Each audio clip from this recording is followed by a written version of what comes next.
श्री गुरु चरण सरोज रज निज मन मुकुर सुधारी। वर्णहु रघुबर विमल जस जो दायक फल चार। बोलिए सियावर रामचंद्र की जय। सिय राम मैं सब जग जानी, करऊं प्रणाम जोर जुग पानी। आइए भगवान और उनके भक्तों के चरणों में प्रणाम करें। अपने अंतःकरण और वाणी को पवित्र करें।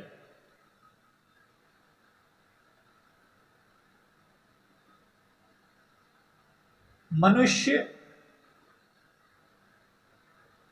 कहाँ बैठा है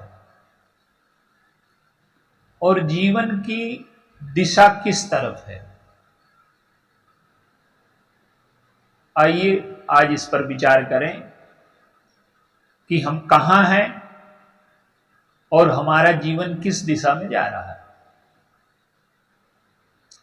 हम प्रसन्नता की ओर, आनंद की ओर, पूर्णता की ओर, ईश्वर की ओर चल रहे हैं कि दुख की ओर चल रहे हैं। सबसे पहले हम देखें कि हम हैं कहाँ। हमें जो जीवन मिला हुआ है ये एक और शून्य का समझौता है। जिस दिन वो एक निकल जाता है ये शून्य बचता है।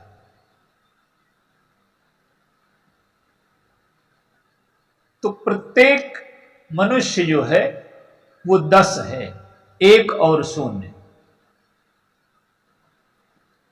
लेकिन अब हमें यह तय करना है कि हम दशरथ हैं कि दशमुख हैं। दो प्रतिद्वंदी पात्र हैं और कहते हैं कि दोनों चक्रवर्ती हैं। अब एक समय में दो चक्रवर्ती नहीं हो सकते, लेकिन दोनों को चक्रवर्ती बताया गया। इसका रहस्य क्या है? इसका रहस्य यह है कि 10 तो सभी हैं संसार में, लेकिन दशरथ के राज्य में वो रहते हैं जो अपनी 10 इंद्रियों को लगाम लगा करके एक लक्ष्य की दिशा में चल रहे हैं। तो जो इंद्रियों पर नियंत्रण करके एक जीवन की दिशा तय कर चुके हैं, एक दिशा को चल रहे हैं, वो दशरथ के राज्य के निवासी। और जो 10 इंद्रियों को भोग में लगाए हुए हैं, केवल स्वाद लेने में जीवन लगा दिया, वासनाओं की तृप्ति, अहंकार की तृप्ति, तृष्णा की तृप्ति जीवन का लक्ष्य बन गया, वो दशमुख के राज्य के निवासी हैं।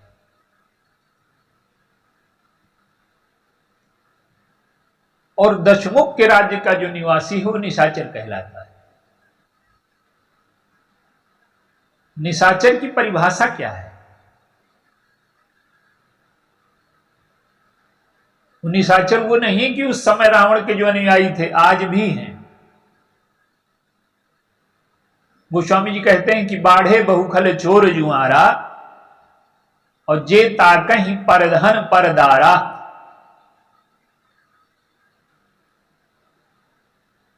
धर्म, अर्थ, काम, मोक्ष, ये हमारे जीवन के 4 फल हैं, 4 लक्ष्य हैं। लेकिन जो निशाचर हैं वो क्या हैं कि अर्थ और काम, इन दोनों को पाने के लिए पवित्र हो चाहे अपवित्र हो, हर मार्ग का सहारा लेते हैं। तो जो अर्थ और काम को पाने के लिए अपवित्र मार्ग का सहारा लेता है वो निशाचर है। उसके काम की सीमा नहीं है। अपनी पत्नी, दूसरे की पत्नी, वो कोई सीमा नहीं मानता। अर्थ के लिए भी कोई सीमा नहीं मानता।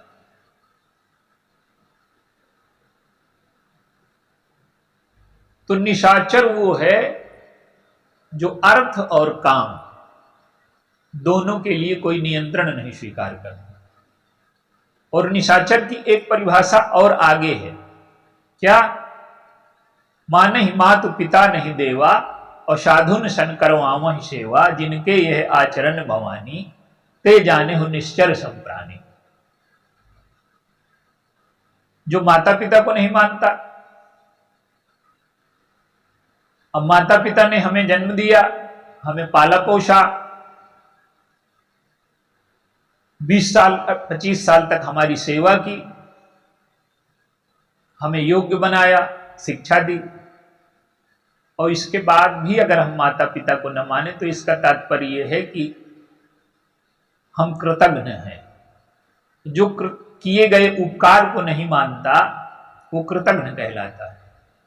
तो जो माता पिता के उपकार को नहीं मानता वो संसार में किसके उपकार को मानेगा? और एक परिभाषा और है कि जो देवता को नहीं मानते। जीवन माता पिता दे नहीं सकते,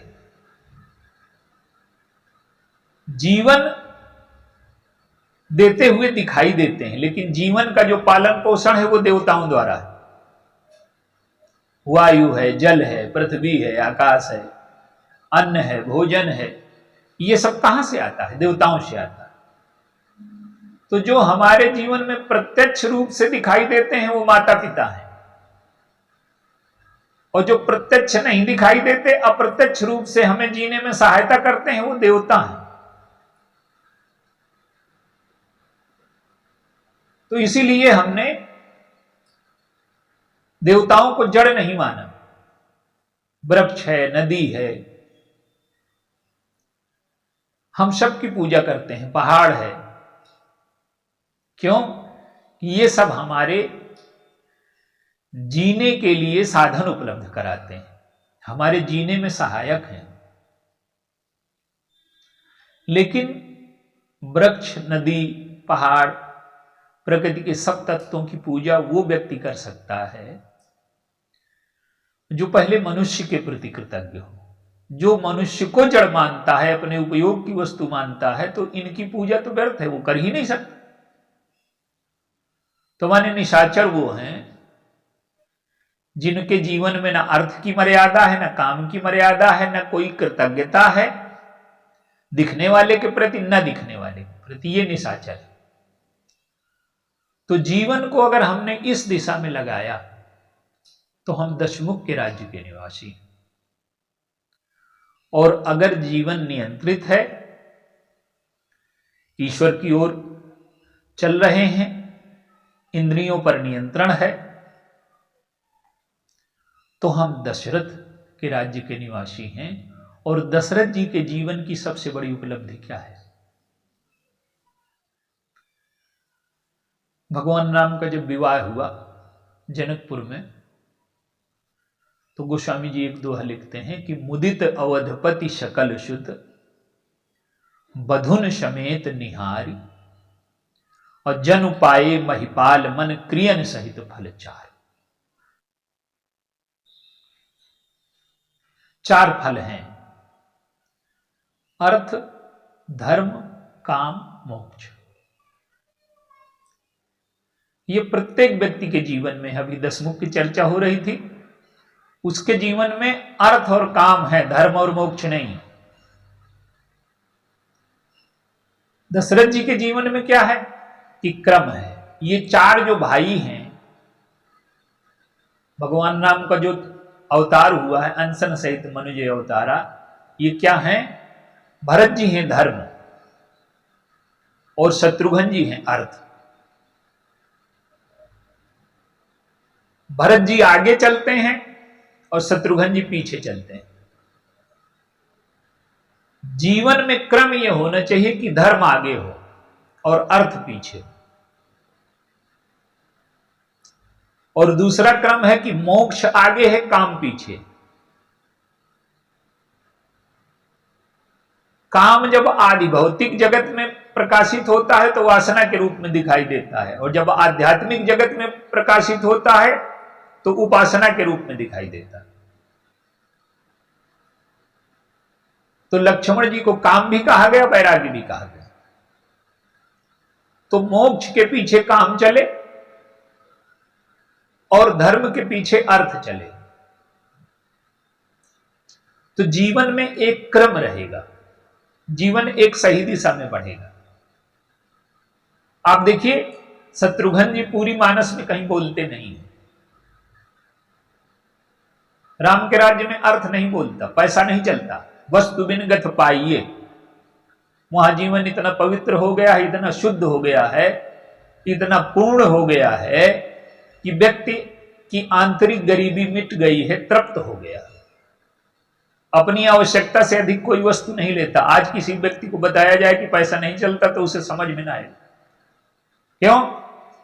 कि उसके जीवन में बहुत खालीपन है, उसे पूरी पृथ्वी का धन धान्य चाहिए, तब भी वो संतुष्ट नहीं होगा। और राम राज्य में क्या है कि प्रत्येक व्यक्ति तृप्त है, पूर्ण है। जीवन की आवश्यकता के लिए भोग चाहिए, उसे जीवन चलाने के लिए चाहिए, वो अंदर से खाली नहीं है, अंदर से गरीब नहीं है कि अपने आवश्यकता से अधिक कोई वस्तु उसे लेनी ही नहीं। और जब व्यक्ति अपनी आवश्यकता से ज्यादा कोई वस्तु नहीं लेता तो प्रकृति में संतुलन हो जाता, फिर पैसे की आवश्यकता समाप्त हो जाती। धर्म का तो एक पक्ष ये है कि हम अपनी सीमा से बाहर कुछ भी उपभोग नहीं करेंगे, कुछ चाहेंगे नहीं, कुछ लेंगे नहीं। और जब ये नियंत्रण जीवन में आ जाएगा तो पैसे की आवश्यकता वैसे भी समाप्त हो जाएगी। अब वहां जो विवाह हुआ जनकपुर में, ये हमारी पूर्ण संस्कृति का प्रतीक है। माने जीवन में अर्थ, धर्म, काम, मोक्ष तो चाहिए, पर पहले इनका क्रम हो कि मोक्ष के पीछे काम, धर्म के पीछे अर्थ, और फिर इनकी क्रियाएं क्या है। अर्थ की क्रिया है यज्ञ, धर्म की क्रिया है श्रद्धा, काम की क्रिया है योग, और मोक्ष की क्रिया है ज्ञान। अर्थ की क्रिया क्या है? हम अपने जीवन में देखते हैं कि अर्थ की क्रिया व्यापार है, सेवा है, कृषि है, जो भी है, लेकिन उसकी भावना पवित्र नहीं है। व्यापारी है, वो सोचता है कि हमें अधिक लाभ मिले, ग्राहक सोचता है कि हम व्यापारी को अधिक ठग लें। तो जब लेन देन में भावना पवित्र हो जाए, विचार पवित्र हो जाए, दुकानदार ये सोचे कि हमें ग्राहक की सेवा करनी है, अच्छा से अच्छा सामान उसको दें, हमें भी जीवन चलाने के लिए पैसा चाहिए तो हमें भी कुछ मिल जाए उसमें, लेकिन ग्राहक की सेवा लक्ष्य हो। और ग्राहक क्या सोचे कि दुकानदार को भी जीवन चलाना है तो उसको भी कुछ लाभ हो जाए और हमें भी श्रेष्ठ वस्तु मिल जाए। तो ग्राहक व्यापारी का हित सोचे, व्यापारी ग्राहक का हित सोचे, ये यज्ञ हो गया। आज समाज में क्या है? आज लोगों ने मंदिर को दुकान बना दिया, और अगर आपके भावना और विचार पवित्र हैं तो दुकान भी मंदिर हो सकता है। तो मुख्य चीज क्रिया नहीं है, मुख्य चीज है विचार और भावना। तो अर्थ की क्रिया हमने यज्ञ माना। वो हाथी स्वान लेवा दे नहीं कि दोनों एक दूसरे को ठगने के लिए तैयार है। तो अर्थ की क्रिया यज्ञ है। और जब हम लेन देन में दूसरे का हित ध्यान रखेंगे तो हमारा भी हित होगा, तो जीवन में और प्रकृति में संतुलन आ जाए। और धर्म की क्रिया क्या है? धर्म की क्रिया श्रद्धा है। हम लोगों ने कामना से धर्म को जोड़ दिया है। हम भगवान के यहां जाते हैं, प्रार्थना करते हैं, और कहते हैं कि हमारे इष्ट देव है। सत्य नहीं है। इष्ट देव तो तब हो जब हम भगवान को छोड़ करके और कुछ न चाहें। भगवान के यहां हमारा जो इष्ट है, जो हम चाहते हैं, वो भगवान से मांगते हैं, तो इष्ट भगवान न होकर के हमारी कामना है। तो धर्म की क्रिया श्रद्धा होनी चाहिए, और जो श्रद्धा होती है, ऐसा नहीं कि कामना नहीं पूरी होती उसमें, लेकिन श्रद्धा क्या है? मानस में एक सूत्र दिया है कि सात्विक श्रद्धा धेनु सुहाई, जो हरि कृपा हृदय बसाए।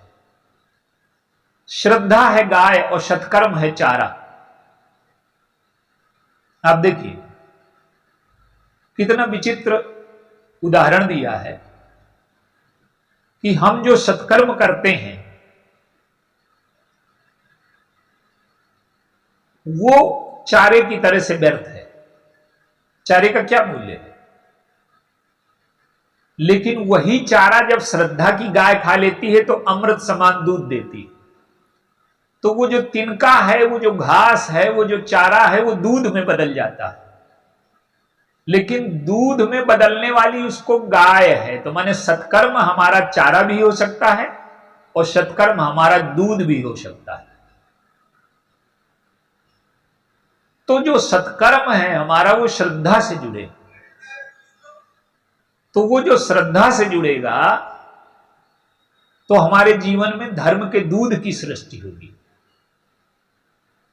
आप देखिए भगवान राम हैं, जहां श्रद्धा होगी वहां तपस्या भी होगी। भगवान राम हैं, वन को चले जाते हैं। क्यों? कि उन्हें पिता के वचनों पर अगाध श्रद्धा है। पिता के वचनों को सत्य सिद्ध करने के लिए 14 वर्ष का जीवन दान दे रहे हैं। तो धर्म के मूल में यदि श्रद्धा नहीं है तो वो क्या कर रहे हैं? तपस्या कर रहे हैं। श्रद्धा के साथ तपस्या है। क्यों? तपस्या का अर्थ क्या है? स्वेच्छा से कष्ट का वरण। तो जो श्रद्धा है उस साधन के मूल में छिपे हुए आनंद के तत्व को जानती है। तो सत्कर्म और तपस्या और श्रद्धा, ये जब तीनों मिलते हैं तो हमारा जीवन धन्य होता है। आप देखिए एक से एक उदाहरण है। रावण है, हिरण्यकश्यप है, जो दैत्य हैं हजारों हैं। ऐसा नहीं कि उनके जीवन में तपस्या नहीं है, तपस्या बहुत है, लेकिन उनके जीवन में श्रद्धा नहीं है। तो उस तपस्या का परिणाम क्या हुआ? शून्य। इतना बड़ा श्रम निरर्थक गया, वो चारे की तरह से मूल्यहीन हो गया। तो श्रद्धा की गाय अगर सत्कर्म के चारे को न खाएगी तो वो व्यर्थ हो जाएगा। भरत जी हैं, भरत जी ने धर्म का पालन किया, लेकिन कैसे? उनकी श्रद्धा कैकेयी के प्रति नहीं है, उनकी श्रद्धा राजसत्ता के प्रति नहीं है, उनकी श्रद्धा भगवान राम के प्रति है। वो चित्रकूट सब कुछ लेकर के जाते हैं और लौट करके श्रद्धा पूर्वक सत्कर्म करते हैं, राज्य चलाते हैं। रात को 3 बजे जग रहे हैं, हनुमान जी को बाण मार दिया। क्यों? कि ये संदिग्ध व्यक्ति है, अयोध्या का नुकसान न करे। तो जब धर्म में श्रद्धा होगी तो धर्म का सही रूप प्रकट होगा, और धर्म में कामना होगी तो धर्म का सही रूप प्रकट नहीं हो। ऐसा नहीं कि श्रद्धा से कामना नहीं पूर्ण होती, लेकिन धर्म की क्रिया जो है वो श्रद्धा है। तो ये जो 4 राजकुमारियां हैं, तो शत्रुघ्न जी का विवाह होता है श्रुतकीर्ति जी से, और भरत जी का विवाह होता है मांडवी जी से। तो श्रुतकीर्ति यज्ञ है और मांडवी जी श्रद्धा है। और लक्ष्मण जी का विवाह उर्मिला जी से होता था। उर्मिला जी क्या है? वो यज्ञ। उर्मिला जी जो हैं वो योग है। हमारी संस्कृति में काम की क्रिया को भोग नहीं माना गया। हमारी संस्कृति में काम की क्रिया को योग माना गया। क्यों? कि जो भोग में आनंद मिलता है वो एकाग्रता और तन्मयता का है। तो किसी का सहारा हमें लेना पड़ता है, तब वो एकाग्रता और तन्मयता हमें मिलती है। और उपासना में क्या है? योग में क्या है कि वो तन्मयता और एकाग्रता निरपेक्ष किसी दूसरे के सहारे से नहीं आती। तो हमने काम की क्रिया योग को माना। जो आनंद है, जो सुख है, वो एकाग्रता और तन्मयता का है। और वो जब निरपेक्ष हो जाए, सापेक्ष के स्थान पर किसी दूसरे के सहारे न रहें, हमारे जीवन में वो स्वतः आ जाए। तो लक्ष्मण जी काम और उनकी जो क्रिया है वो योग। और भगवान नाम कौन? भगवान नाम मोक्ष है और उनकी क्रिया ज्ञान है, माने सीता जी। मोक्ष का अर्थ क्या है? मोक्ष का अर्थ मनमाना आचरण नहीं है कि हम जो चाहें वो करें। जैसे रावण के जीवन में उच्छृंखलता दिखाई देती। स्वतंत्रता जीवन में तभी आती है जब हम परतंत्रता से होकर के गुजरते हैं। स्वतंत्रता अपने मन के हिसाब से चलना नहीं है। एक बालक है, अगर वो परतंत्रता न स्वीकार करे, विद्यालय की, अध्यापक की, शिक्षा की, तो कभी योग्य हो ही ना पाएगा। तो जीवन में जब हम अर्थ, काम, धर्म का सही उपयोग करना सीख जाते हैं और क्रम से आगे बढ़ते हैं, तब क्या होता है? तब हमें क्रमशः ज्ञान उत्पन्न होता है। जब इनमें पवित्रता रखेंगे, अर्थ में, काम में, धर्म में से अपने अंतःकरण पर नियंत्रण रखेंगे, अपनी सीमाओं का उल्लंघन न करेंगे, तो धीरे धीरे देखिए, कोई वस्तु आपको मिल जाए और पात्रता का निर्माण ना हो तो उसका कोई लाभ आपको मिलने वाला नहीं। तो ये जो धर्म, अर्थ, काम पर जो नियंत्रण है, ये जीवन में पात्रता निर्मित करने के लिए है। आज के युग की सबसे बड़ी समस्या क्या है? व्यक्ति तर्क प्रधान हो गया। ये जो चेतना विज्ञान है, हमारी संस्कृति में क्या है कि जिस तरह से विज्ञान में सिद्धांत अकेले मान्य नहीं है जब तक वो प्रयोग में सिद्ध न हो जाए, और जब वो प्रयोग में सिद्ध होता है तभी उसको माना जाता है। तो ये सारी चीजें जो हैं ये विज्ञान सम्मत हैं। अर्थ, काम और धर्म जब ये हम जीवन में प्रयोग करते हैं, जीवन में पवित्रता बनाए रखते हैं, तो हमारे जीवन में ज्ञान उत्पन्न होता है। और ज्ञान से क्या होता है कि हमें पता लग जाता है कि एक ब्रह्म को छोड़ करके कोई दूसरा है ही नहीं। और जब कोई दूसरा है ही नहीं तो न कोई बंधने वाला है, न कोई बांधने वाला है।